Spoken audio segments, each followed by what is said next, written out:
Welcome to Batangueña Americana TV Vlog. Ito na po yon yung ating barbecue na minarinate few days ago. Ano po?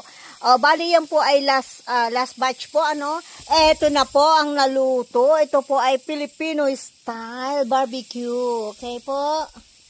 Yes po. Sobrang init po dito. Tamang-tama sa mainit na kanin. Yan po.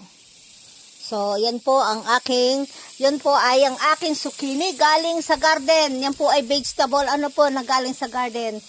Nilalagay ko lang po, grill po siya para walang mantika. Yan. Yan lang po. Yan. Hindi naman po laging nakain ng karne. Minsan po nakaka-crave din. Ano po? Yan. Paborito po ni asawa ito, ni Afam. Yan. So, yan lang po. Thank you for watching po at sobrang sarap po niya. Kaya nga sabi ko sa inyo, mas masarap po the more na marinate ho. Basta ang paglalagyan nyo ay sealed. Ano po, safe po siya. 3 to 5 days, kahit hanggang 1 week po. Mas malasa po ang karne at mas malambot.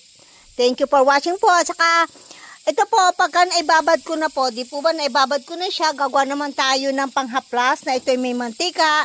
Nilagyan ko ulit siya ng honey at saka ketchup at kaunting toyo at pepper. Ano po, na yung maanghang na pepper. Okay po, yan lang po.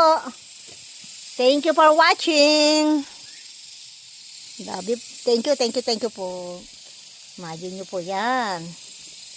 So, sobrang sarap po, tama sa mainit na kanin. Ako ho ay nag-crave ho sa barbecue, ano. Kaya ang ginagawa ko ho, pag ako bumibili ng karne, binamarinate ko ho.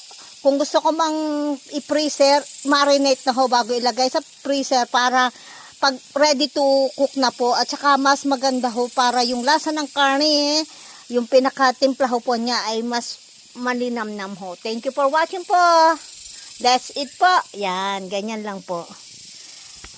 Yan po ay kakain tayo ng kanin. Ang asawa ko ay potato salad yung ginawa ko rin po. Salamat for watching. God bless po.